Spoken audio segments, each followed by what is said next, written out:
Welcome in to the Blanket Coverage Podcast. Today is, what is today? I don't even know what the date is. It's Wednesday, October 6th, and we are back talking about all the big college football games from the past weekend. We're going to try to get to some preview of this weekend's college football games, give you some good picks there. I am joined, as always, by my co-host, Jack Wallace. And Jack, I am quite frankly embarrassed by what Notre Dame did on the football field on Saturday. That was egregious. Well, embarrassed is another way to say elated, at least in terms of my rent-free self, who always is very, very happy to see Notre Dame lose a football game, which is what they don't do a ton, at least over the last few years. I mean, they don't exactly win any big games, but they do indeed choke a lot of these games that really do matter a lot. And we've seen that happen. That happens time and time and again. We're seeing it right now. They did it again against Cincinnati. We're going to, of course, dive into that game and a whole lot more coming up. But looking over our picks from this weekend, they weren't exactly great. Once again, I'm still falling behind, though I'm not behind by a bunch, but I had a pretty bad week going 5-6. Noah improved a bit up to 7-4. Now, we both ended up getting the Arkansas-Georgia as well as Michigan-Wisconsin game correct, which I don't think really surprised anyone, especially early on, as well as calling Wake Forest-Louisville correct, which ended up being a great game down to the finish. Very fun game. I ended up getting the Cincinnati over Notre Dame pick right, and we both got Mississippi-Alabama correct, getting the tie. But after that, things took a downhill spin.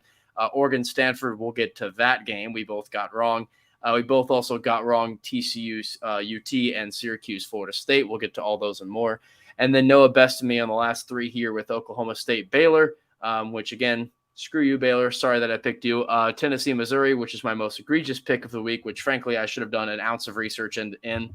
I'll admit that. I did not do an ounce of research into that pick, so that's why I got that neither wrong. did I. Yeah, but at least you know Tennessee. That's the thing. You at least know Tennessee well enough to be a team like Missouri this year, and I did not do my due diligence on Missouri, which they don't deserve due diligence to get research on at this point. And then Georgia Tech, Pittsburgh. Tech disappoints me yet again for the 1,000th time. Who is shocked? I'm not. So we're going to get to all those and more, but we're going to start off, as we've been doing, with our winners and our losers. Once again, you can check out my winners and losers post up on Blanket Coverage podcast tab under all the blog stuff on GTD Sports. You can find it all there, but let's jump right in to our winners and losers here. So, first up for me, I have as my big winner all the Big Ten ranked teams. If you are a Big Ten ranked team, at least last week, you had a pretty dang good week. And to go through all of that, because really it was impressive, you can start out with the big two here with Iowa and Penn State. These teams had a lot going for them. They're going up this week. Of course, they're going to play each other upcoming this week, so we know we have a lot going into that game. But yeah, both those teams, Ohio State, Michigan State, everybody got big wins. Now, we know Penn State had Indiana, and then Ohio Indiana. State. Yeah, blanked Indiana. We also had Buckeyes going up against Rutgers, which they had absolutely zero trouble against. Iowa then had their absolute annihilation of Maryland on Friday night, 51-14. And you know, we talk about pick sixes a lot, but they had 6 picks in this game, 6 picks against Tualia Tagovailoa, who entered the game with not only no picks, but I think it was like no picks or no passes even thrown that could be picks throughout the whole season. I mean, he had been a great passer all season long, and this Iowa defense tore him to shreds. And Michigan, then the Wisconsin game, they were an underdog in that game, which I frankly couldn't believe considering the circumstances. Now, the 1 point, though, is they really are not good in Camp Randall Stadium. They actually had not won in Wisconsin since 2001. The Wolverines had lost 5 straight times there, but finally they had enough, and they had a big win there. Big Blue is yet to trail for a single snap all season still. And then Michigan State rounded out the ranked teams with a pretty easy win over Western Kentucky. Not much of a problem. Of course, looking at Iowa Penn State this weekend. But yeah, Big Ten ranked teams looked pretty good. I was really impressed with what they had. Again, a lot of them weren't exactly the hardest of games, but a lot of them proved that, hey, we're here to stay. We're still the best conference playing right now, top to bottom. And I still do believe that this is the best conference top to bottom in terms of that. We know that Georgia and Alabama are headlining the SEC, but I think we also can agree that the SEC falls off pretty hard after those two teams. Now, there's some other quality programs in there, despite the losses. Arkansas Ole Miss still look very solid. I mean, Auburn had a good week, so it's not like the SEC is devoid of anything minus those two. But I think if we're talking of your top 5, top 6, if you had to loop all that in per conference, it's looking pretty strong to the Big Ten right now. And I want to go back to that Michigan-Wisconsin game because Wisconsin was favored for some reason in that game. Why? Why? I don't know, because Michigan was easily the lock of the week. I mean, there was never a doubt in this game. And the thing about it is that Graham Mertz has like unbelievable stats and is undefeated against unranked teams. Like he just goes off against unranked teams, which honestly in the Big Ten is not that many teams, especially this year. They've been pretty good.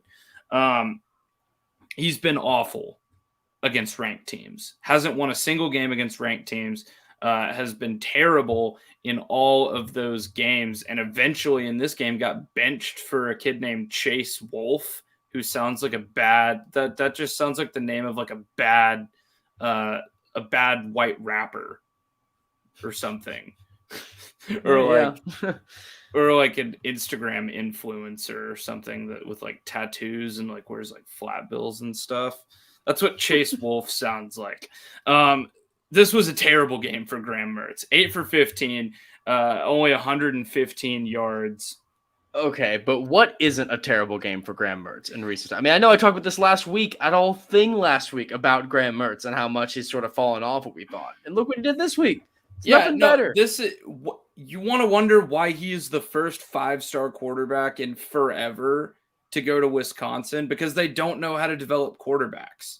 Look at Jack Cohn in the Notre Dame game. We'll talk about him, but you want to talk about a statue in the pocket. You want to talk about a check down Charlie. That's Jack Cohn. He is a warm body that sort of knows what to do with the football and doesn't really turn it over a lot. That's what Graham Mertz is turning into.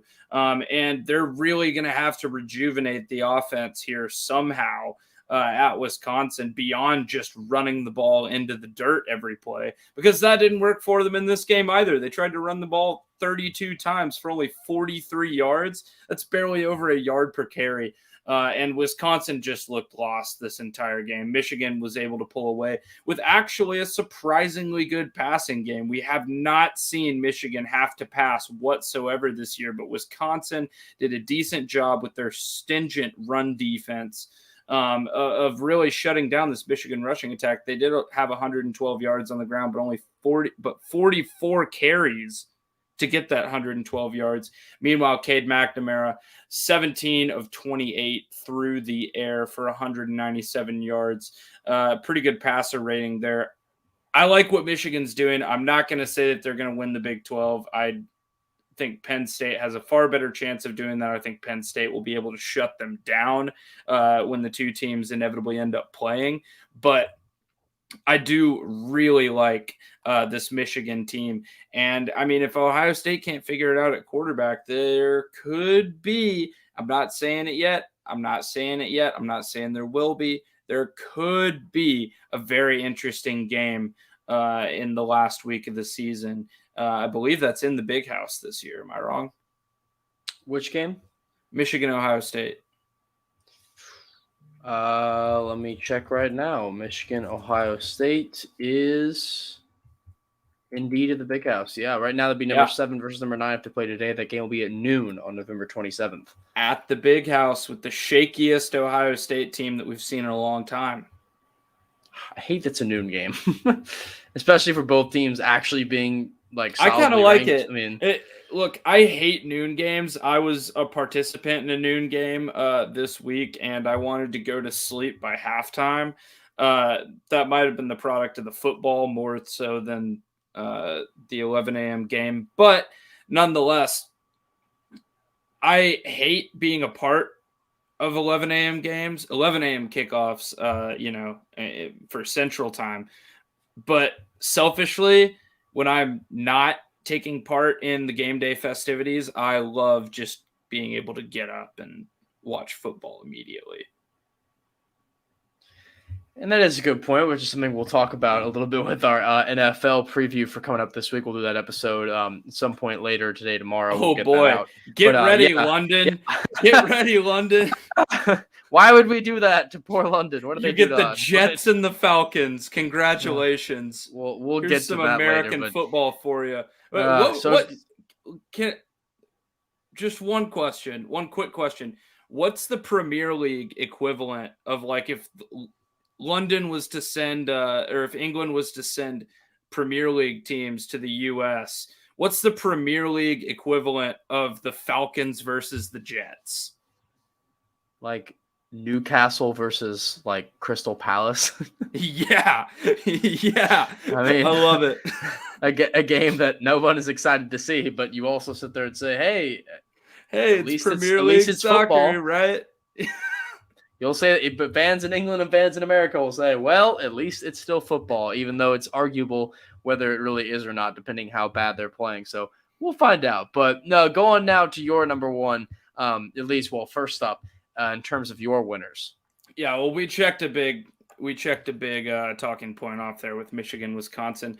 My first winner this week, I'm going to take a different route. I'm going to go Arizona State. And this will kind of take us in two different directions. First, the fact that Arizona State only has one loss this year. They beat a good UCLA team on Saturday in Pac-12 late night. And not only that, but compound that with the fact that Oregon lost this week. Now, I would argue that if the Pac-12 is going to make the playoff, which they're not, it's just not going to happen. But if the Pac-12 was going to make the playoff, Arizona State would probably have the best chance at this point. I called it. With that quality loss being BYU, I thought this team was done after they lost to BYU. Turns out BYU actually pretty good. What did I tell you about Arizona State preseason? What did I tell you about the Sun Devils?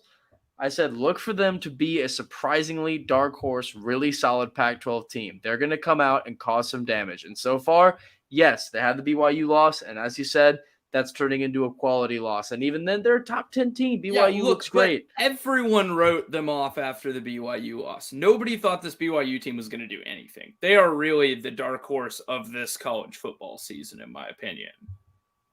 Yeah.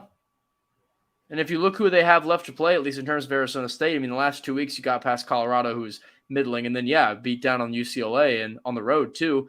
You have Stanford coming up with some late-night Pac-12. You have at Utah next week, which, again, very late-night Pac-12, both those games past 10 o'clock. Then you have Washington State at home, USC at home, at Washington, and at Arizona State, and then pitiful Arizona to end the season. That's not crazy hard of a schedule. Now, Oregon State has looked better this year. Southern Cal is still a difficult game, and going on the road to Utah will be tricky, but that's still a very manageable schedule for the Sun Devils, and they could still very well play themselves into a great position to win the Pac-12 South. I mean, they're already 2-0 against Pac-12 South teams over the last 2 weeks, so it's still a great start for Arizona State despite that one loss. And they're outrushing their opponent. They're outrushing their opponents by 62 yards. I don't think that should be taken lightly. In the Pac-12, where we don't see much of a solid run game other than Oregon, I think that should not be taken lightly. Rashad White, leading halfback for them, 8 touchdowns. Yeah. Is actually doubling the touchdowns of Daniels, their quarterback, rushing. But they're spreading the ball around, too. I mean, Daniels is getting carries on the ground. He's a dual threat guy. Daniel Ngata getting 32 carries on the year, 216 yards, averaging 7 yards an attempt. I am not going to try to say this name. Yes, I am. Diamante Trineum getting 5.4 yards per carry on the year. This team's offensive line is actually moving people back. We'll see if they can keep it up as we get further and further into Pac-12 play, because we know how weird the Pac-12 is. But I did want to shout out Arizona State here for their win over UCLA. We will get to the Oregon-Stanford game eventually. But, Jack, why don't you take us to South Bend for your second loser, or your second winner? I'm sorry. Yeah, and loser could actually, this isn't one of my losers because I have plenty of other teams that I can put. It is one of my losers, so we can go ahead and cross it off. Yeah, we do have that down there, but I gotta say that we know that Notre Dame often says that, oh, you're the holy team, God blesses our team, but God was blessing Bearcat country this weekend because Cincinnati came all the way to South Bend and took down Notre Dame and Jack Cohn 24-13. Cincinnati gets a huge win here. Now they are a game behind most teams. They only have 4 games down, so they're 4-0 at the season, making them one of, I think, 3 teams in the country. Yes, one of 3 teams in the country that is just 4-0 instead of 5-0 that's still undefeated. But yeah, this was by far the hardest game for Cincinnati on the season, and they made it look not too difficult. And even if you look at the rest of their schedule so far, nearly every single team on their schedule, with the exception of UCF at Tulane, maybe not at Tulane, but then SMU. So really SMU and UCF are really the only games you could see them losing here. I mean, you have Temple, who's awful, Navy, who's awful, Tulsa, who's awful, a lot of pretty easy teams left. Temple is actually this weekend on Friday. But yeah, Cincinnati's in a pretty good position right now. This Notre Dame win was a huge one. Again, I correctly predicted this game. I did feel like Cincinnati was going to come in and win. It seemed like a big trap game for Notre Dame. And again, I say trap game despite the fact Notre Dame was ranked lower at the time. But I just didn't quite believe in Notre Dame yet. We kept harping on them for barely beating Toledo, for barely beating Florida State, for beating down on Wisconsin, but then we already knew Wisconsin wasn't that good. So what was going to be their falling point? And, well, the answer was this game. 17-0 in the first half, actually all in the second quarter for Cincinnati. Notre Dame did claw themselves back into this with a 17-13 deficit, but a Desmond Ridder rushing score put the game away. But yeah, this was incredibly impressive from Cincinnati. I know we talk about Notre Dame being overrated. I know we dog on them a lot, but this was a pretty shut door win that Cincinnati really needed if they want to finally make the playoff push that they deserve. That, if they run the table now, yeah, the American's not that good, but if you run the table through it with this Notre Dame win, assuming how much the playoff committee overrates Notre Dame every year, maybe Cincinnati has a chance to maybe sneak in. Still well, big on that note, I shout out to Roger Sherman from The Ringer on Twitter, who tweeted that Cincinnati did the one thing that every single playoff team does, which is beat the absolute hell out of Notre Dame every single year. That's the best criteria for their playoff resume, is that they did what every other playoff team does. They looked like a playoff team, and that they absolutely came out and dominated Notre Dame in the first half. Notre Dame was able to get a little bit closer in the second half, make it a little bit of a game, but that was only after they let Jack Cohn out of the game. Jack Cohn, look, I don't want to pile on the guy too much. These are all just college kids. They're our age. But Jack Cohn stunk in this game. Absolutely stunk. He was averaging, get this, 3 air yards per attempt, or adjusted yards per attempt. 3. That's really pushing the ball down the field, huh? When Notre Dame couldn't run the ball at all, you know what Jack Cohn did? He decided, hey, we're going to run the ball whether it's through the air or on the ground. We're just going to replace the run game with me throwing 2-yarders. He completed 63% of his passes on 22 attempts, but only 114 yards. His backup only completed 9 of 22. Drew Pine actually looked decent. He has a real gunslinger mentality as opposed to the how do I say this, timid Jack Cohn. But he even had 143 yards and a touchdown. Meanwhile, Jack Cohn throwing 0 touchdowns, 114 yards and an interception. Look, the Notre Dame performance on offense was terrible. They have a good defense, but whenever they really needed a play on third down, it seemed like it was Desmond Ridder to let me get the guy's name here. Alec Pierce was the receiver. Number 12, just all over the field. 6 receptions, 144 yards, 24 yards per reception. That's big time. That's the type of playmaking that you need in a playoff game against some of these teams. And again, getting the turnovers was huge for Cincinnati. We know that this has been a defensive team for years. and they had a really impressive defense last year. But this defense made plays today, and that's what they're going to have to do in a playoff game scenario. And I love Cincinnati to make the playoff at this point with no good Big 12 team to think of. Now, they'll probably just let Oklahoma in off of principle. They would do that. They would let Oklahoma in over Cincinnati. Oh my God. Honestly, they will probably put in a non-conference champion Ohio State over Cincinnati. Well, barring any insane, I mean, at this point, barring any absolutely just ridiculous level. Logically, Cincinnati should be in the playoff right now.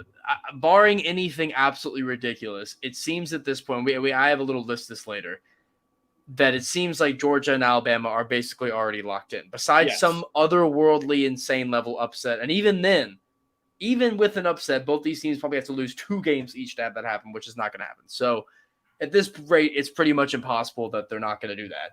And even obviously with them both meeting in the SEC championship game nearly locked at this point, it doesn't really, the SEC championship game is just to get another trophy in your locker room. That's pretty much it. But with that rate going on, you then say who's going to come next. And with the Pac-12 kind of falling apart, the Big 12 kind of falling apart, the window seems that if Cincinnati, especially with a top 10 win now, I mean, obviously won't stay a top 10 win, but with a really respectable on-the-road ranked win, especially because the college football playoff, as we know, over Race Notre Dame, this could be a much better year than last year to actually get somewhere. So just pointing that out. But I'll go ahead with my next winner on here and my final winner. Then we'll do 2-year winners in a row to catch up. But my final winner here, which is one that really pained me to talk about, but you know what? We got to talk about. And that's Bijan Robinson. We know this kid's good. We know this kid's great. But now we know that this guy is Heisman great. And maybe not lock in. I'm not saying anything too crazy, but he did whatever he wanted to do. And that's with Zach Evans still having a good day for TCU on the ground. But Texas Bijan Robinson, 35 carries, 216 yards, 2 touchdowns. Again, whatever he wanted. 6 consecutive times to open the final game clinching drive for Texas. First down on a hard 3rd down rule. He did whatever he wanted. This was the Bijan Robinson game. And we know TCU usually beats Texas. We were somehow winning after the first quarter. We were down by just 6 at the end of the half. We still had a 6-point game going into the 4th quarter. We were the last team to score. I mean, there was no point where TCU, at least purely on the scoreboard, was 100% out of the game. It was never going to be a blowout. It wasn't like it was any kind of like crazy joke game, but they still held control, and Texas was in control. They looked better. They looked like they were finally getting more what they're doing. And we know we've talked about a lot how TCU usually is Texas' bogey team. That tends to be the case, but this year it was not. So, I mean, we'll get to that later, just how disappointing this game was for TCU, which actually we can I don't think that's on your wins or losses here specifically, but I know we can talk about TCU, but and how pathetic that was. But yeah, this was a game where we really saw Texas be the Texas team they're trying to be. Now we know that Texas isn't quite all the way back yet. That the Arkansas loss is still a pretty tough loss, but with all those wins in a row, and Texas this week has Oklahoma and then Oklahoma State back to back, if you can really shut down against those 2 teams,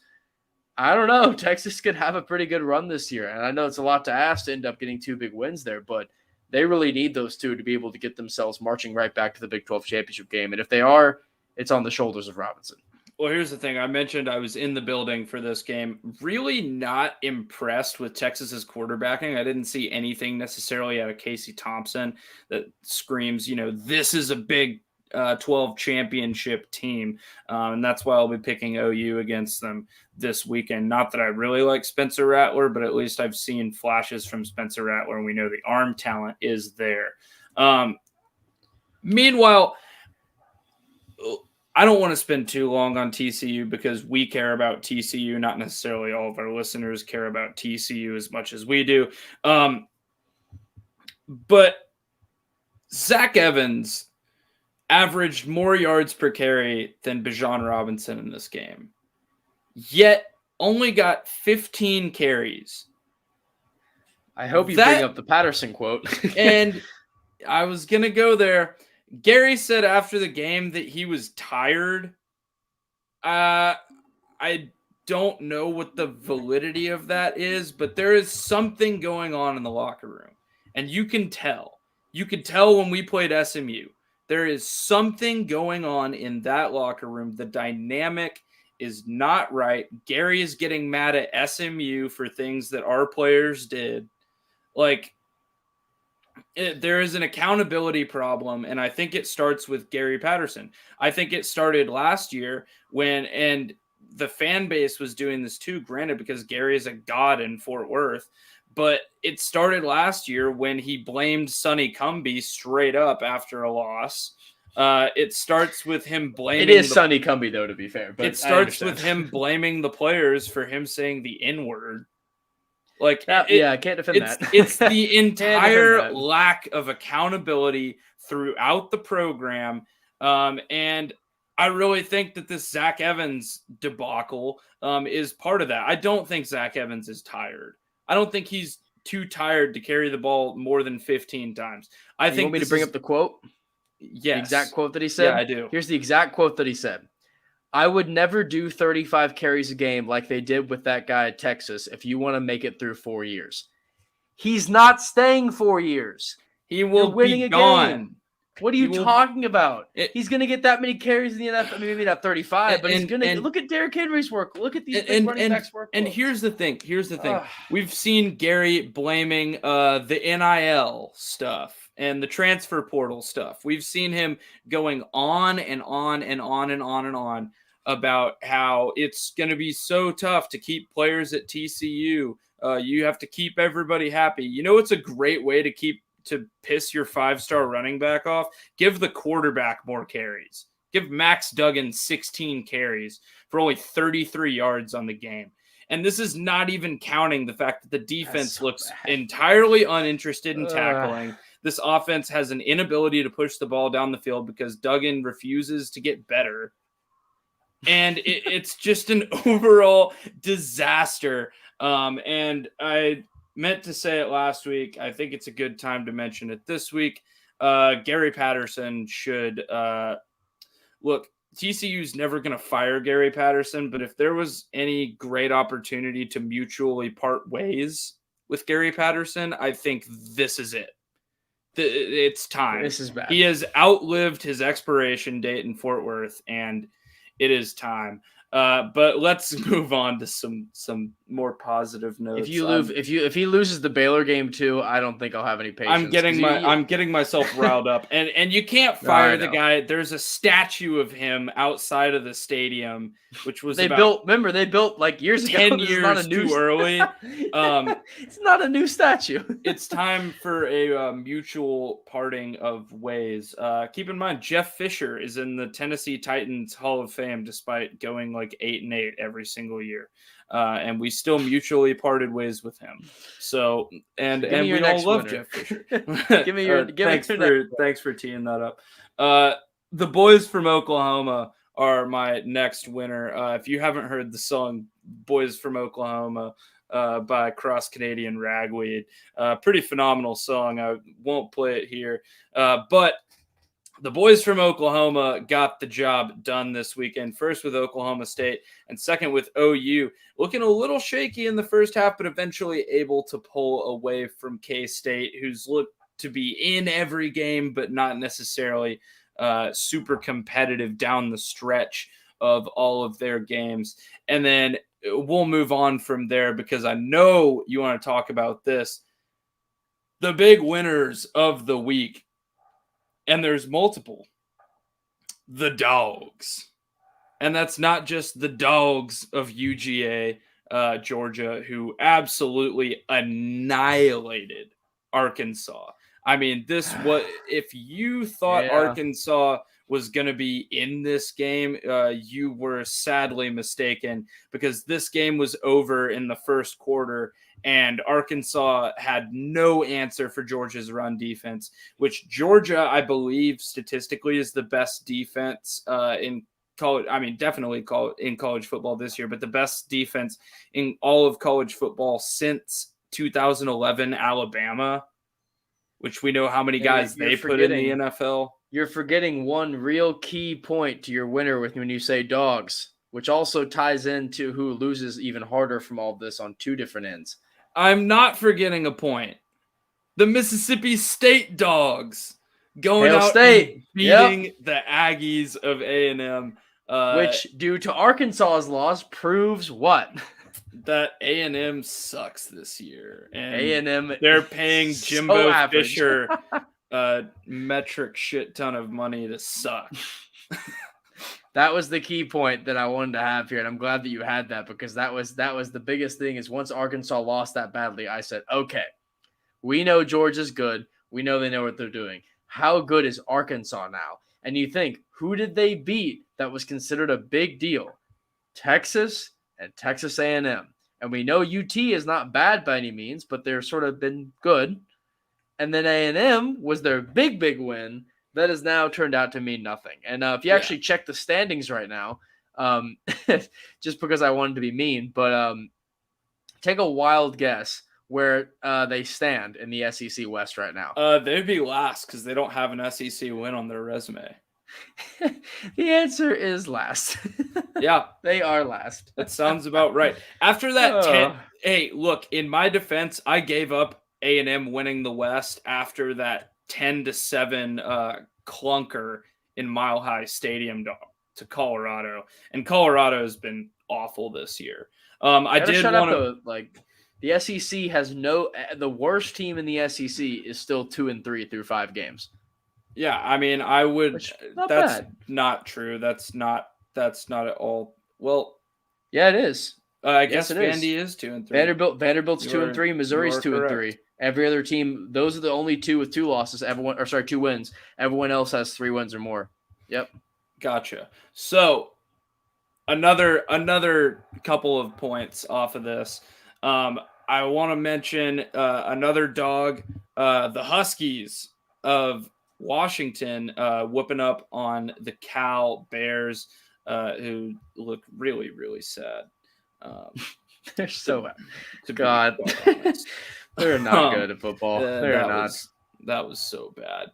And then the Dogs also won, as in Georgia, going back to Georgia, because Florida lost to Kentucky, which goes into maybe not your first winner, because your first winner, spoiler alert, is SEC underdogs.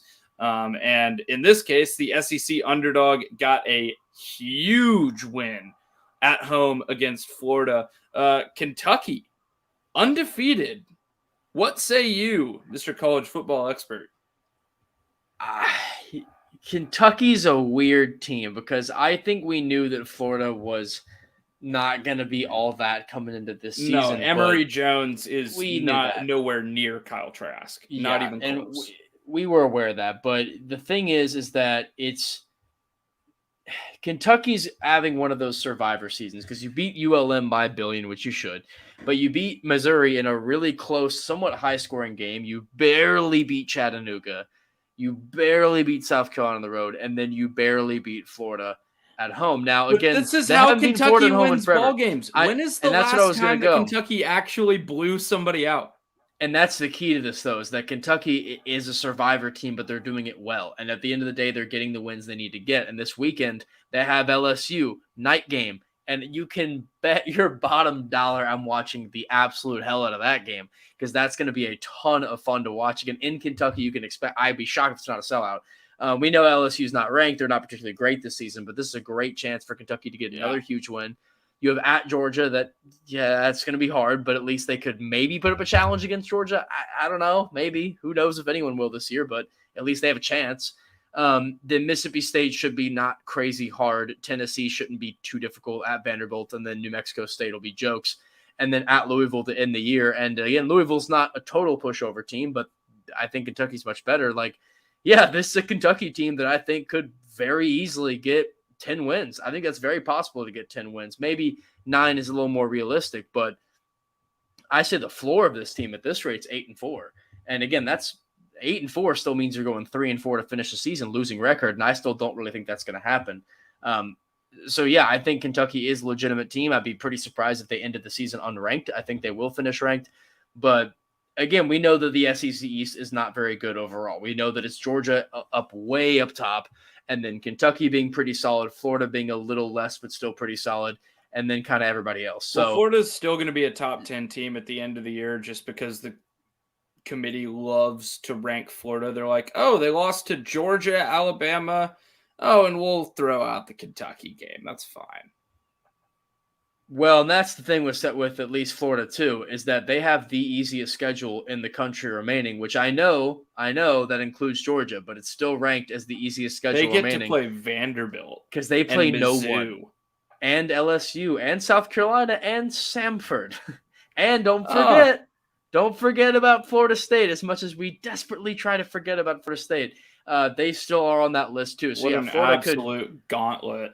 Again, trash. Florida could go 9-3. They could go 9-3 and lose they'll end up 3 of the games that matter. Exactly. I mean, that's Florida. That's what Florida does. They end up in the top 10 every year, despite losing every single game that matters. They are the SEC Notre Dame.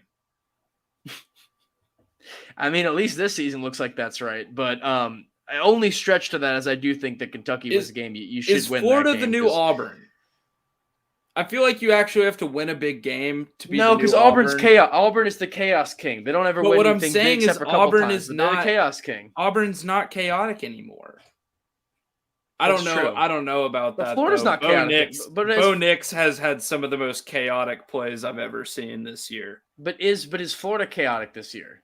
I wouldn't say so. They made the Bama game close, but they still lost. I mean, I wouldn't say Florida will be against Georgia. We'll see against if Georgia. If Florida beats Georgia, that's going to throw this whole thing my God. for a loop. Oh, my God. That's going to break my brain. That would bring me to literal tears. I will tell you that. I will be weeping in my – I will admit that is – I admit that is deeply I might go a step above rent-free. picking it. I might bet so rent-free. And one other note about this game before we move on. It's also the 5th time in the past 70 years – Kentucky started 5-0, first time since 2018 when they had that genuinely actually pretty good team in 2018. It's also the first time that Florida loses to Kentucky and Lexington since 1986. 86! It's been a very long time. The Soviet Union was still going strong last time Florida lost the game in Lexington, so it's been a minute. But now moving on to my first loser of the day, which I think this loser is one that we've touched on a good amount, but we're still gonna keep going a little bit with it because it transitions well. But the SEC underdogs. If you were an underdog dark horse team to win anything in the SEC, you did not look good this week. And those kind of teams, to mention them, the first one of which, Texas A&M. Now, we already talked a lot about them already, so I'm not really going to go too deep into this, but we know that A&M had the miserable Colorado game. They've just sort of been back and forth doing nothing. And then finally, you have a chance to get a big win against an SEC team that's not that great in Mississippi State. I mean, they're not terrible, but, I mean, that's a game you're heavily favored to win. You should win simply. And they choked it. They choked it bad. A&M loses again. They're now 3-2 on the season, just like Mississippi State again, 0-2 in the SEC, losing to Arkansas, which was pretty pathetic. So, yeah, A&M has done very, very little to make us excited. And they get to play Bama this week. So, may God rest in peace to the 12th man because they are getting killed this week. So that's going to be a pretty rough game to watch if you have anything positive towards the Aggies. Same thing with Arkansas and Ole Miss, two teams that were making some dark horse runs. Of course, Arkansas flying into the top 10. And then, getting smacked right back down to the ground. And then Ole Miss, we haven't really talked about Ole Miss a lot, but they didn't do too hot. They came out so juiced for that game. Just to run the ball like 8 straight times. Get your popcorn ready. Get your popcorn ready. That's what Lane said at the beginning. And I hate to hear it. But I mean, the Lane train is no longer rolling. It got stopped on every single 4th down in the first half, which Lane Kiffin, look. A lot of people after the game were saying, why wouldn't you just punt it? Why wouldn't you just punt it? Well, did you see what Ole Miss's defense did to Alabama? No wonder they punted it. 35-0 with 12:32 to go in the third quarter. 35-0. Yeah, no, this was an absolute annihilation in every facet. And in order to have a chance, someone made this point. I think it might have been Tom Fernelli on Twitter. He was saying, if you punt the ball to Bama, it's basically a turnover because they're just going to come down and score. unless you have like Georgia's defense or a defense like Florida that can match up athletically, Alabama's offensive line is just bigger and better than nearly every team in the country. And shout out to Brian Robinson though, because he was unbelievable in no, this game I'm not too. trying to shout him out. I'm not trying to take anything away from the 5 stars they have at every other position on the field. No, I but know. I'm saying it starts up front for them, and they basically just took Lane Kiffin's game plan and said, okay, you want to run the ball? We're going to run the ball right back at you, and we're going to do it 1,000 times better, and we're just going to have more success than you could ever imagine. So I'm not going to fault Lane Kiffin for not punting in this game because, look, in order to win this game, they're going to have to convert some 4th downs. That's how good Alabama's defense is playing, and that's how good Alabama's offense is playing, because if you punt it to them, they're basically just going to walk down and score on you. And this was a very lopsided game to show. Look, I like Matt Corral. I love what Lane Kiffin's doing at Ole Miss, but if you thought they were on Alabama's level yet, you were very, very sorely mistaken. And yet, I do think that this could eventually happen. We've seen some really good Ole Miss teams in the last while. I mean, it's been a while, but we have seen some good Ole Miss teams. I think that over time, this team can be a serious contender. And again, they still are a lot better this year. I mean, but they're going to have to pick it up in recruiting. And I think they can. I think even after this season going well, and there's a lot of season left. I think there's a lot to go left. You got to win the Egg Bowl. You got to get to a solid bowl game and win that. There's a lot left that Ole Miss has left to do. So I'm not out on them yet. Last note on the underdogs losing because those two went pretty poorly. Did want to mention a little bit that one to see left with Alabama and Georgia basically being a lock to go in. Alabama has Arkansas and Auburn left to go, and Georgia has Kentucky and obviously Auburn as well, which is actually this week. So, actually both those of those 4 matchups, 2 of them are this weekend. So, assuming both of those end up being non-upsets, which I can't imagine either of them being upsets, it looks like that their teams are nearly locked up already to go to Atlanta. So, that's about done. But go ahead now with your, I guess, second loser, because you already had one. Go ahead. So here's your second. So, I already talked about Touchdown Jesus and how bad that game was. A disgrace to Touchdown Jesus. He was not smiling upon the Irish. The Irish, quite frankly, disrespected Touchdown Jesus last weekend. I already talked a little bit about this one, so we can keep it very short. But big-time Big Ten quarterbacks did not have a good weekend, because who are probably the biggest, in terms of name, quarterbacks in the Big Ten? I mean, Graham Mertz was a 5-star, and we got Taulia Tagovailoa, who I respectfully call Towley, as in the South Park character Towley, who's literally a towel. I can show you a picture if you'd like a reference. Oh God! But that every time they say Taulia, I think Towley from South Park. The interceptions were just off the charts this weekend. Did you hear the game calls when they called the picks? No, I didn't. The color commentator. I was sitting at Dutch's at watching that game in Fort Worth. I miss Dutch's. I could go for a Dutch's burger right about now. Oh, phenomenal.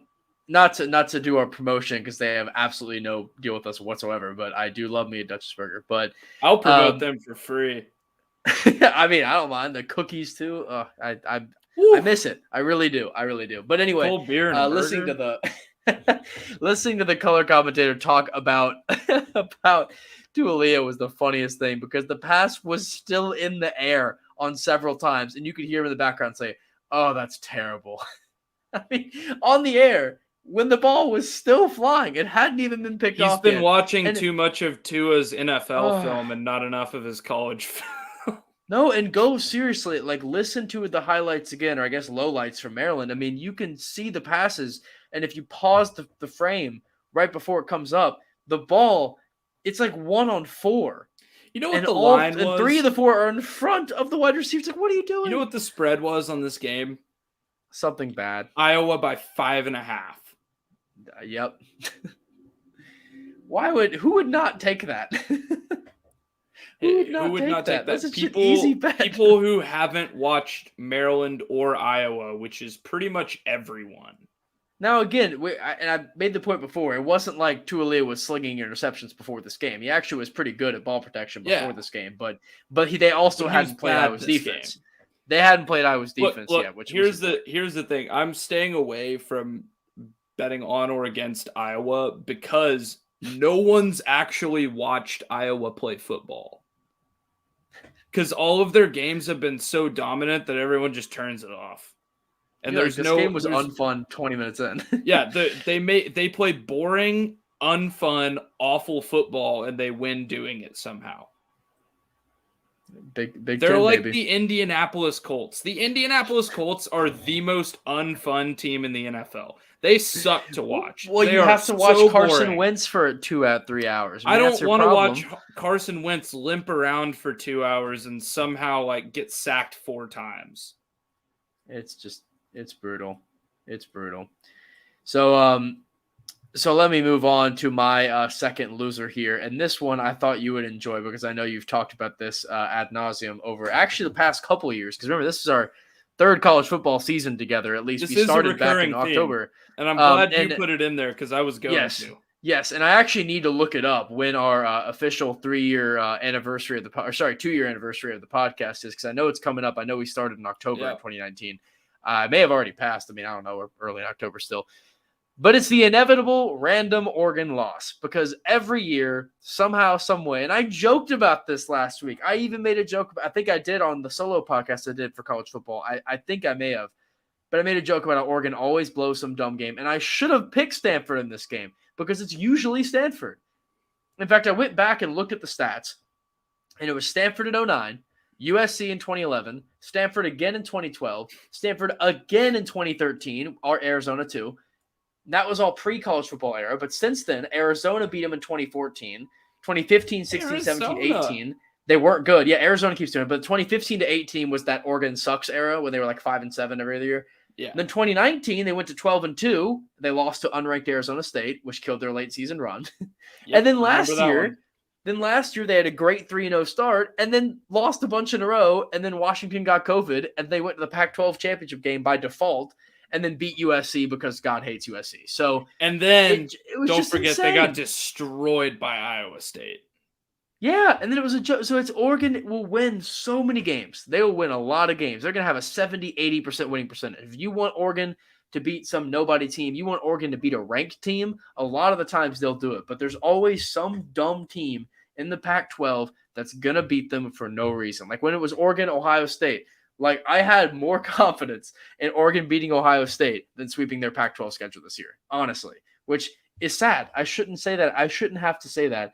But I do. And once again, they proved me right. Oregon losing to the Cardinal. And again, I do want to point out in this game, I know that it's very annoying to point it out, but the refereeing in this game was horrific. And I saw the whole end of this game. I watched a lot of it, and it was really awful because there was a roughing the passer call where Oregon had their arm go up and hit the quarterback in the chest like this.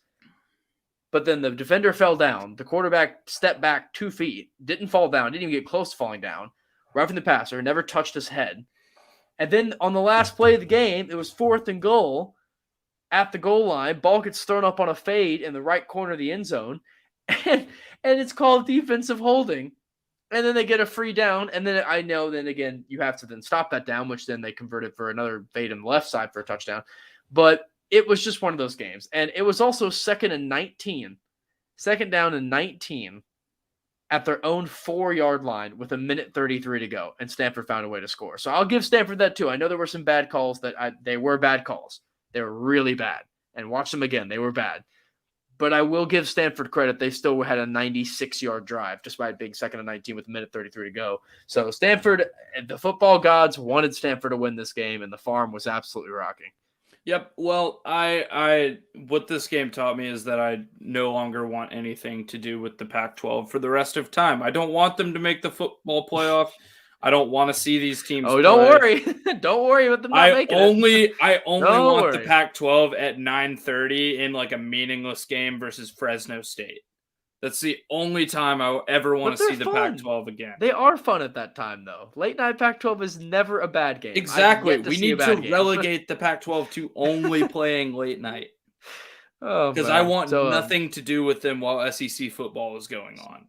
So And give me your final. Give me your final. Speaking loser. of SEC football, my final loser is very simply the University of Missouri. Great journalism program. This Bad is my football worst team. pick. This is my worst pick of the season, easily. Look, it's very no one does this. They did the unthinkable. They gave up a 60 burger to the University of Tennessee. I don't want to talk about the game. I have nothing to say, but Missouri is a loser for that right there. No, they did the unthinkable. You know what's When even is wilder? the last time Tennessee has put up a 60 burger on anyone, even Bowling Green? Tennessee Tech only allowed 56 points. Bowling Green allowed 38 points. Even Pittsburgh allowed 34. I mean, 60 burger. They put up a 60 burger on Mizzou. Hey, it's not like South Carolina won't allow that next week either. I mean, but then after South Carolina, Tennessee's got to play Ole Miss, at Bama, at Kentucky, Georgia. So, the bottom of the SEC East is just good luck. It's just the circle of suck. I mean, Vandy's going to probably beat Tennessee this year, and then that'll just send everyone's brains into a frenzy. Anything else that you want to touch on here? I have my last loser. I did want to just shout out Tennessee actually because they're getting their new blackout uniforms for this weekend, which is we know the smoky grays were big, but they're getting black uniforms. So interesting take. I know black and orange is always an awesome combo, so I'm a fan of it. I know I got my orange on myself with CUSE, but touching on my last loser, which I think was a creative one and one that fit pretty well, but all of the fun COVID teams all suck now. Also Big Ten, you can kind of relegate this to Big Ten teams because part of it, and again, we've kind of touched on now that we've sort of gotten deeper into it. We've touched on a lot of these guys, but one of them was looking at, I think, what was it? And I said Big Ten teams, but I should have just said COVID era fun teams. But Iowa State, Northwestern, Indiana, and Liberty. These four schools were all actually pretty good last year, either winning divisional titles, winning over 11, 12 games, and all of them, every single one of them, is either with a losing record or unranked. So, again, Iowa State losing to an unranked Baylor team. They did beat Kansas, but they're 2-2, 0-2 against anyone decent with their loss to Iowa. Indiana has played 3 ranked teams, and they're 0-3 against them. They scored 6 total points against Iowa and Penn State combined. 6. So, there you go. Their only 2 wins are against Idaho, who's FCS, and Western Kentucky by just 2 points. And then you have Liberty, which, again, I know Malik Willis is going off and is absolutely a big Heisman candidate, will go in the top 10 in the NFL if he stays healthy and keeps going great. He's fantastic. I saw him live. But you also lost to Syracuse, and I will not forgive you for that. And Syracuse is not awful. Not they aren't awful, but that's still a bad loss. That's especially for a Liberty team that, again, was double-digit winning season last year, was great. And then I got to save the best for last, Northwestern. Oh, dear God. Northwestern was actually a very competent, very solid team last year, winning the Big Ten West and losing to Ohio State. But, oh, wow, they got railed against Nebraska, 56-7 against Nebraska. That is a sorry team, and we all know they're sorry. And they also lost to Duke, which I will let that go. They lost to Duke, too. So, yeah, Northwestern is terrible this year. Their wins are against FCS, Indiana State, and then Ohio, who also lost by 20 to Syracuse. So, yeah, Ohio awful. So, yeah, it turns out a weird season last year was indeed weird and an anomaly, and there wasn't much of a question behind that. So, shout out to Northwestern for being bad. So, now we can move on. Speaking of bad things going up. Oh, wait, we actually have a question coming in. Comment coming in. A question about baseball. Yeah, I can't wait to hear you see this. that as well? Yeah, go ahead. Go ahead and ask the question about baseball. I'll be your baseball expert. While you're asking the baseball question, let's go ahead and highlight just a couple other games here. We had UNC getting a win over Duke this weekend. Georgia Tech. Do you want to talk about it? Might as well get this out of the way. Georgia Tech was a truly sorry program this week. We know they aren't exactly the best at the whole football thing, but ended up looking pretty bad here. They lost to Pittsburgh by approximately a billion points. I think Pittsburgh put, was it 52 on them or just something awful? God, yeah, it was pretty bad. Georgia Tech again last week beat down on UNC. Had a lot riding on them coming into this week. I was very wrong. So, yep, don't do that. They were bad. But again, Pitt and Pickett at quarterback actually look pretty good. So, you know what? I'll give them credit. Pittsburgh actually looks like a pretty solid team. They're looking pretty good this year. And you know what? When credit's due, I'll give it to them. They've looked pretty decent. Georgia Tech, thankfully, has Duke this week, who is not good at football either. And in fact, I think much, much worse. So, yeah, Duke is awful. I would agree. Tech is not great. But, yeah, Duke is probably the worst team in the ACC. Now, again, they have 3 wins, which 3 wins is 3 wins. But when they come against Kansas, Northwestern, and North Carolina A&T, do they really count? I say no. They also lost to Charlotte and UNC by 1,000. So I don't have any faith. They also get the victory bell. Speaking of Duke, North Carolina gets the victory bell over Duke for that big win, 3rd straight year in a row with a win. So congrats to North Carolina. And then also Texas Tech beating West Virginia on the road, which is really impressive considering they lost. I mean, they got 70 put on by Texas. So, yeah, the Big 12 is cannibalizing itself as usual. But now we can move on, which will be quick again with this week. But actually, now that we have time for it, we can go ahead and answer our baseball question if we want to look ahead for baseball. So the question reads out. It's through Twitch, so anyone viewing on YouTube can't see it, but we'll go ahead and put it up there. Yeah, so it talks about wild card game tonight. Dodgers have to show everyone that they can compete with the Cardinals, being that the Cardinals are the only team last decade the Dodgers never beat in the playoffs. I feel like this game is make or break game for the Dodgers. I'm curious what this panel thinks. Will the Dodgers at least defeat St. Louis, once again fall short to the one team they've yet to beat in the playoffs? This game is quality of talent on team versus devil magic. We know the Cardinals have gotten a ton of stuff in here and have been able to play their way back into the playoffs despite being basically out of it. We know we talked about them being at 2.8% for the playoffs as early as what? It was early August. So the fact they can come back in here and get a really solid win is pretty impressive, but are they good enough to beat the Dodgers here? And now I went out on a limb last night with the MLB preview, and I do think, I don't know if you've gone through and looked at that. No, I know you weren't there for that, but at least on the MLB preview, I went ahead and picked the San Francisco Giants to end up winning the NL and actually winning the World Series against the Astros in 7. I feel like the Astros are the strongest team out of there. But at least looking back on some of the notes that we had for the MLB preview, there aren't a lot of concerns to be worried about with the Dodgers here. They basically have a full, complete roster. Again, we have to see about Cody Bellinger. How good is he going to be coming back in this series? Can he be back to the old form that he had? We know they choke a lot, though. We know their weakness is choking. We know, of course, they did last year. Defending champions are going to go pretty far. But there's just so much to like on this roster. There's so much you can have strengths with. And I think the Cardinals, with their depth, would make it difficult to make much of a deep run. But I know. I don't think it's necessarily written in stone that Los Angeles is going to come in here and get a big win like that. But it's still too hard for me to pick against them, to be honest. I think it's too hard for me to pick against them. I think they're going to do too well. I think they advance on. I know that a lot of this talk between the Yankees and Red Sox was more difficult last night simply because those two teams were so matched up well. I know it was, 55-45 for odds to win, and then Red Sox came away again at home despite the Yankees playing so well at Fenway recently. But I think for that case, at least, I still have to have the Dodgers advancing here. Well, I'm not going to have very much to add for that. The last time I checked in, the Cardinals were not a very good baseball team. And that or football until this year. That was way before football season. That was like before football preseason was like the last time that I actually checked on baseball before this past week. What I will say is the Cardinals are red hot, and I love a red hot team in baseball. There's nothing better for me than getting to bet on a team that has won a lot of games recently versus and the last time Scherzer pitched, I know I haven't been paying that much attention, and I'm not just playing dumb on baseball. I just don't pay that much attention to baseball, but I know that the last time Scherzer took the mound, he had an absolute meltdown out there on the bump. So look, I'm not going to go out here and predict that Max Scherzer is going to come back and have some sort of incredible rebound from that. I think so much of pitching is mental, and against a really hot lineup in the Cardinals, I'm going to take the Cardinals tonight.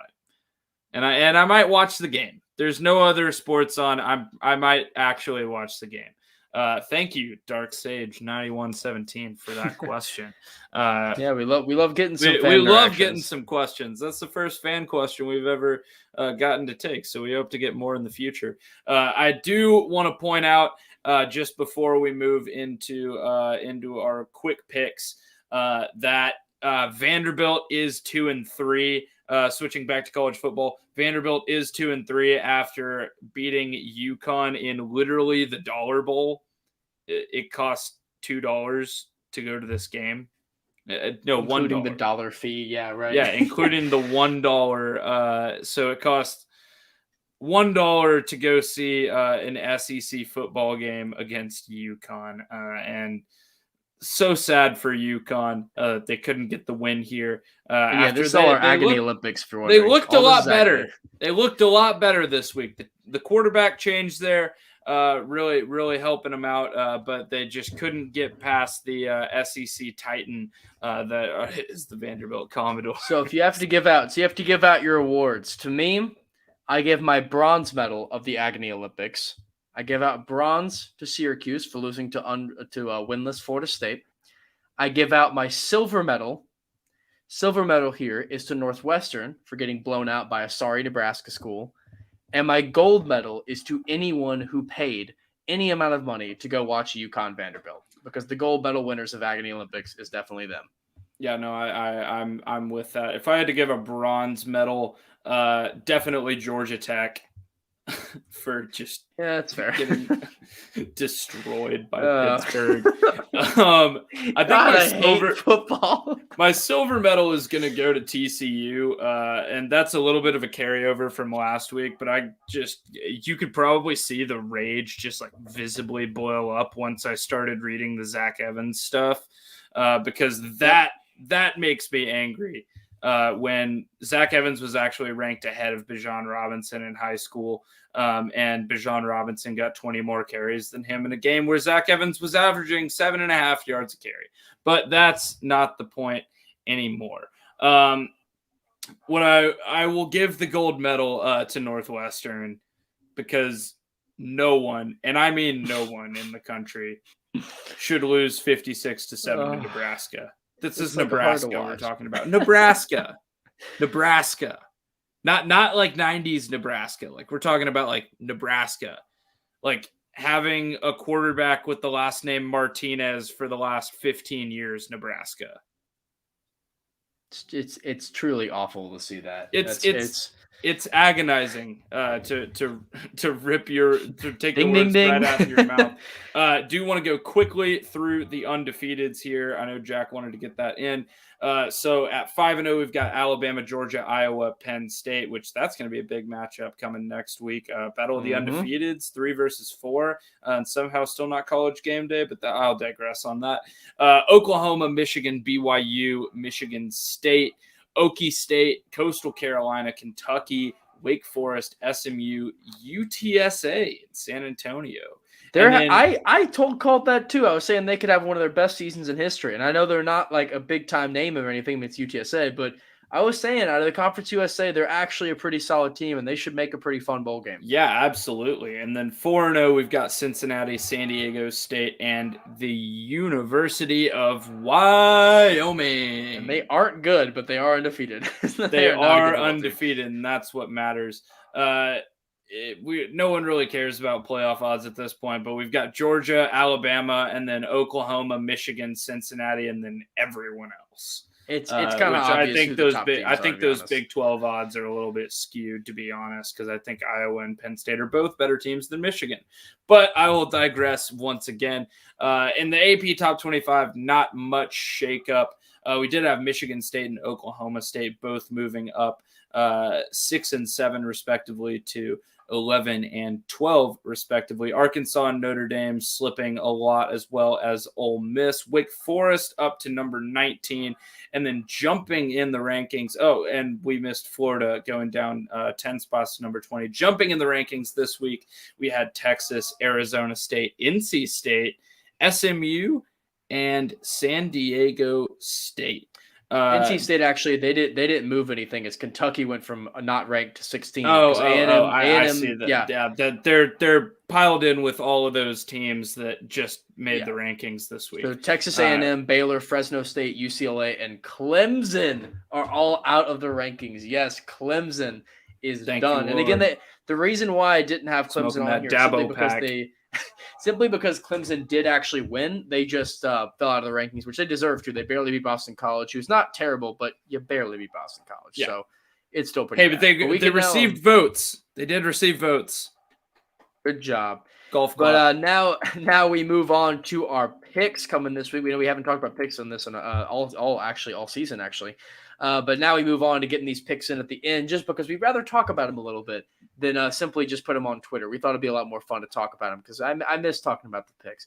But we go for week 5. Right now, you are 32-23, and I'm 29-26. And once we go over NFL picks – oh, sorry, you're right.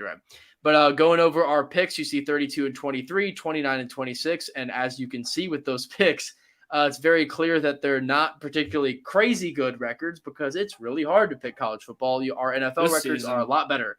Yeah, this season. Our NFL records are notably better. So it'll be pretty solid to get those good picks in there. So we love getting some quality picks in. But yes, for this week, our first game coming up is OU UT. It is the game once again in the Cotton Bowl, the Red River rivalry. It's always a ton of fun. And in this one, I think I might have to go with UT finally getting the win here. And now I know that Oklahoma is the better team. They're ranked much higher. They get it down. But I think we all know that UT is not the number 6 team in the country and that they're not that good. And they've been super shaky. They've never beaten anyone soundly, which they should have a lot of times. And I think that Texas is a better team than K-State. I think Texas is a better team than Tulane. I think they're a better team than a lot of these teams that just have snuck up on OU, and I think that they're in prime position to do it. Now, I do think you're right, where you mentioned earlier about Texas quarterback situation not being as good. They have issues on the defense. I mean, it's not a complete team or anything, but I think Arkansas still was a solid team, got them out of nowhere, and I don't think that situation is going to happen here at Oklahoma. I think it's going to be a really close game, maybe even overtime game. But I think UT may finally have just enough juice in them to finally get over Oklahoma and get themselves a win. I don't want it to happen. I don't want it to, but I do think they may get it. I'm going back in the other direction. I have seen nothing from this Texas team aside from putting 70 on Texas Tech, which I don't think is really that impressive given the state of Texas Tech's defense. However, I just think Oklahoma has more talent in this game. They're going to be better coached. Inevitably, Sark is going to make a dumb mistake. They're a better quarterback team. They are able to run the ball. I won't go ahead and say they're a better team on the ground, but they are able to run the ball. And this Texas defense has given me zero indication that they're going to be able to stop Lincoln Riley this year. I mean, come on. It's OU all day. But let's go to the next matchup, which is the loser bowl from the big SEC games last weekend. We've got Arkansas versus Ole Miss. And, I really want to pick Arkansas here, but I feel like their loss was like infinitely more degrading, even though it was almost just as bad. And they actually didn't give up quite as many points. But the nature of just losing 38-0 with as much offense as they weren't able to put out last week, that's got to be degrading. And I think Ole Miss is going to run it up on them a little bit. Yeah, I'm going to have to agree with that take pretty wholeheartedly here. I just liked a lot of what Ole Miss was able to do over a lot of their solid weeks they've had without Bama. I do think Bama is such an exception to this, and I don't think that do we really think that Arkansas's defense is going to absolutely shut down Ole Miss? And no, their offense is too strong. Matt Corral's too strong. I feel like Ole Miss is going to come out pissed off, but Arkansas is going to come out dejected. And this is kind of playing bowl game mental games, but maybe it's a little bit of Lane Kiffin in them too. Yeah. Yeah. I think that's a good take, and I think Ole Miss is strong in this game. Next up, we got Georgia and Auburn. I don't even think this really deserves much conversation. Georgia is going to wreck Auburn. I really hope they won't, but they're going to. Bo Nix is going to go throw 4 interceptions and get sacked 8 times. Like it's inevitable. Chalk it up. Auburn has 0 chance, even between the hedges. Georgia by 1 million. Yeah, again, a game that I look at and I really, really, really, really want Georgia to lose this game, but they're just not going to lose this game. They're not going to lose this game. Boise State versus BYU. I think we both know where we're leaning on this. Boise State has been pretty shaky on the year. You thought they were going to be, a better Mountain West team.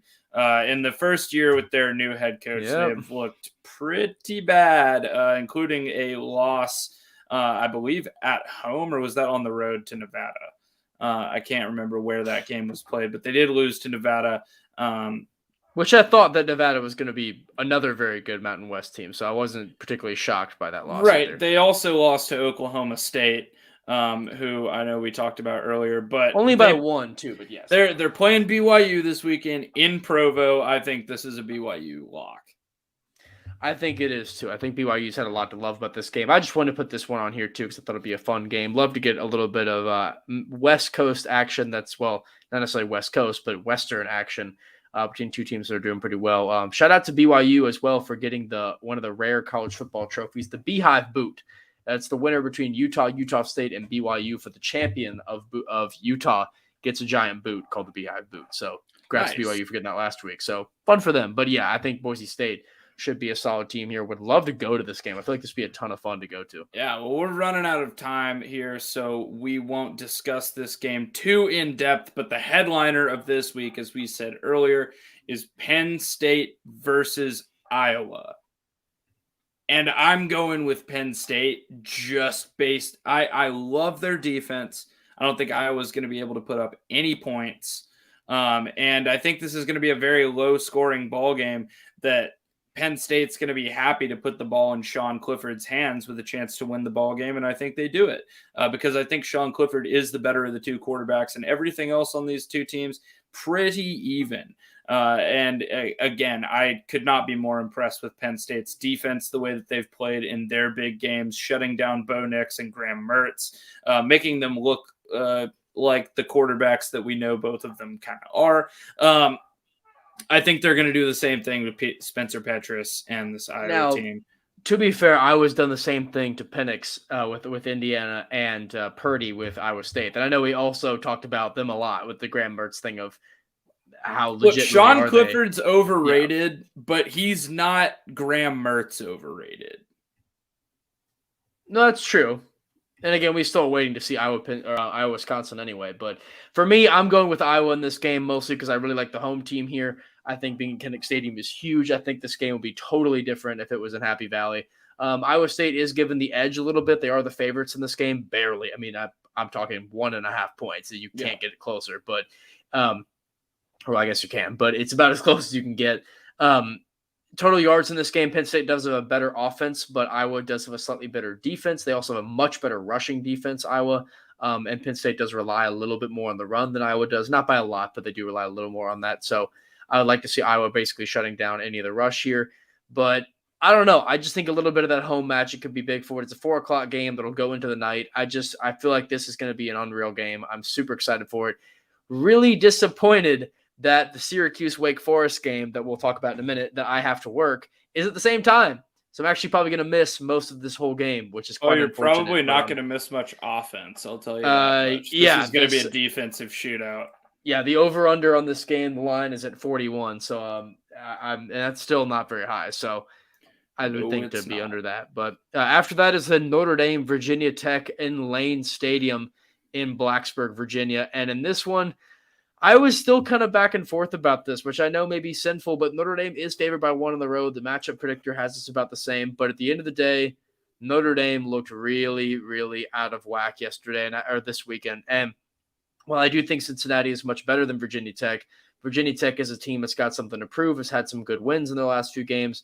West Virginia was an unfortunate loss, but again, they lost on a 4th and goal turnover on downs, down by 6. I mean, they were 1 play away from being undefeated, and if they were undefeated right now, Virginia Tech would be probably a top 15 team still. So 1 play away from being right up at the same level of Notre Dame, while Notre Dame is about two halves of football, if not more, away from being undefeated. So I think with that, I'm going to roll with Virginia Tech here. We're getting a big upset. But again, I think it speaks volumes for Notre Dame to be number 14 and Virginia Tech to be unranked and only be a 1-point favorite. I can't. Because they're 1 point away. They're 1 point away from being undefeated. I can't do Notre Dame again. I can't. I won't. I refuse. I'm done with Notre Dame. I'm done with Brian Kelly. I'm so done with Jack Cohn. This Notre Dame team is extremely, extremely disappointing, and I will be picking Virginia Tech this weekend, and I do not care if I lose because I am done with Notre Dame. And I'm also done trying to watch anything they're doing either. Next up, it's Alabama A&M, and I only put this game on because A, I wanted a free win for the week because I was tired of losing, and B, it's always fun to make fun of Texas A&M. And yeah, I have Alabama by approximately 1 trillion here. I think this game should be very cut and dry. I'm very excited to watch Alabama blow them up. This game, if they were to get upset, would be not only the upset of the year, but I mean, I would not know what to do with myself if Alabama lost this game. They're 17.5-point favorites, and that's on the road at Kyle Field, which we know that at Kyle Field gets difficult to win. It's going to be a I can't imagine showing up to do some weird like cultish yell at midnight and then the next day just go into the stadium and watch Alabama steamroll your football team. Because that's exactly what's going to happen here. Is Alabama is going to walk into Kyle Field. They're going to steamroll what's left of Jimbo Fisher's Aggies, and then they're going to leave and then probably make the college football playoff. Steamroll, Jack. That's what this game is going to be. Yeah, I have very, very little faith in A&M to do anything in this game. Next up, we have our 4 teams. We always love to roll through these in order, and we start off with the Tennessee game. They play against South Carolina at home, and their new black unis looking all fresh. And I'm rolling with Tennessee this game. I'm not making the mistake for them to, again, Tennessee versus bad SEC East opponent. No more. I'm rolling with Tennessee. Go Vols. I'm not making that bad pick again. If I lose this, I'm blaming you. Heck yeah, go Vols, baby. No, South Carolina has looked they're not good. Devastatingly awful this year. And I don't think Tennessee has looked quite that bad. So I'm gonna roll with the Vols here. And speaking of teams that I'm just gonna keep rolling with, for some reason I'm still rolling with the Frogs against of TCU against it's still Texas Tech against though. Texas Tech. It is still Texas Tech. It's still Tech. We still have Zach Evans on the roster as of right now, and watch Zach Evans carry the ball like 35 times in this one for like 216 yards because it's going to be easy against Texas Tech's defense to score. The only question is whether our defense can actually show up to play or not. I do want to point out though, through 4 games, what is TCU's rushing yard allowed through 4 games? Rushing yards allowed, probably Average. 300 a game. It's 204. We actually have a better pass defense, which is so hard to find in college football, but we're doing better there. Now again, Texas Tech does have a better record than us by a good amount. They're 4-1. We're 2-2. That does include wins. Again, at West Virginia was impressive, but then it was FIU, SFA, and then that Houston win that was actually pretty nice early in the season, but those FCS wins are pretty weak. And they also didn't look good during it. So yeah, I still have at TCU, but I'm hesitantly picking TCU. I'm not confident. Yeah, I'm not confident in this either. But I'm picking them because I like the home pick, and I'll go with it. Now, I am more confident about this. I was about to ask, how confident are you about Georgia Tech versus Duke? I don't think Georgia Tech is a god-awful team. I think they're not a good team. I think they're very mediocre to probably bad, but they're not god-awful. I think Duke is god-awful. And I think that Duke, again, I'm not going to excuse Georgia Tech's win against NIU, just like I'm not going to excuse Duke's loss to Charlotte. I get those are 2 really bad losses that should be shamed. But Tech is 3.5-point favorites and has a 67% chance to win, and they're on the road, if that speaks to you. So, yeah, Georgia Tech, that win against UNC really means a lot. And what did Duke do against UNC? They got slaughtered. Absolutely slaughtered. So, yeah, I'm still rolling with Georgia Tech in this game. I don't really see a reason not to pick them in this game. Again, I know the Pitt loss was bad, but I think we both can agree that Pitt is leagues better than Duke, way better than Duke. So I just can't pick them to lose to Duke. It's too easy of a game. I just again, if they lose this game, I'll just curl up into a ball and cry, which could happen, but I'm going to trust you on this. We do have a special bonus pick, but for our actual picks this week, we're going to end up with Syracuse versus Wake Forest. And Wake Forest, the only undefeated team in the ACC, the last great hope for ACC playoffs, which I don't think are a reality at this point. But whoa there. I'm just trying to hype you up. Just trying to hype you up. Oh God, that's a good one. But Wake Forest or Syracuse? I got Wake Forest. I would love to see Wake Forest make the playoffs. That would be the funniest thing of all time. But it's not going to happen, sadly. And no, Wake Forest is going to win this game pretty easily. I do think that Syracuse has played really well in the Dome. We have. I will definitely give us that credit. But at the end of the day, we're still Syracuse. I think Sean Tucker is going to have a field day again. We see that Wake Forest rushing defense is actually not that great. So I do think that Sean Tucker could make things interesting on the ground. And really, I know I'm not just saying this because I'm at CUSE, but Sean Tucker is one of the best running backs in the country. And I will make that claim. He is a top 5 running back in football right now and is pushing himself even higher. He's an unbelievable athlete. And I think that because of that, Syracuse will have themselves be a chance in this game. But it's also still Wake Forest. Wake has still been a much better team so far. They're a way more efficient scoring team, even though Syracuse's defense is actually very good. Our offense is awful offense, and I think it's going to be difficult to compete much with that. We rely pretty purely on the ground game, and if we can get going, I think CUSE can make it close in a fourth quarter game. Every game we've played in has been either a win or a fourth quarter game, so I'll give us that. But I do think they can make it a little interesting. I just see Wake pulling away and getting like a 10-point, 14-point win, but I don't think it'll be a brutal blowout. But I think that Wake Forest should win this game still pretty cleanly.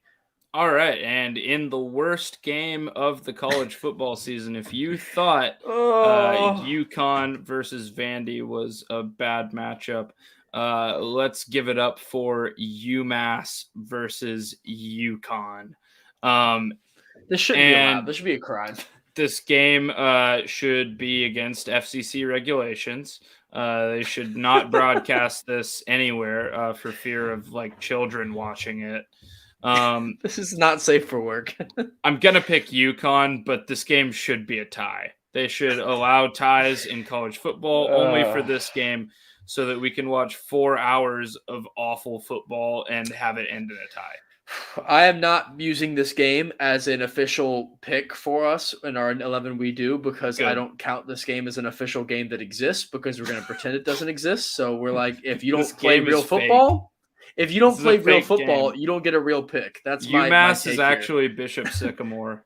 And if you want to talk about how awful these teams are, they're actually combined 0-11, and I don't think they've won a game, either of them, in over a couple of years now. And again, UConn, they're losing to Vandy, Wyoming, Army, Purdue, and Holy Cross.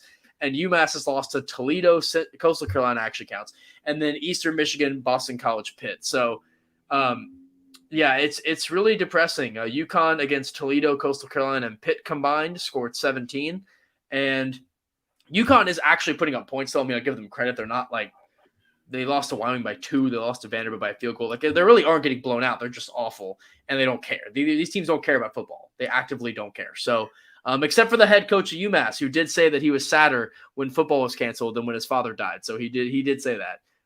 Yes, that's a real quote. So, football guy, real football guy. There, he is a football guy, and then he lost every game. He proceeded to lose every game. This game is terrible. And you know what? Respect to him. I feel you there, bud. I believe if there is nothing else, that will do it for this episode of the Blanket Coverage Podcast. We thank y'all so much for tuning in. Thank you for the interaction. Make sure to check out Jack's College Football Winners and Losers blog to elaborate a little bit more on what was really a great weekend of college football. And of course, I published or will be publishing soon. I'm not sure whether that got up yet, but my weekly NFL roundup before this weekend of NFL football. Both of those should be up on gtdsports.com. But once again, thank you so much for tuning in. For now, I am Noah Parker. And I am Jack Wallace. Peace out, Peace y'all. out, y'all.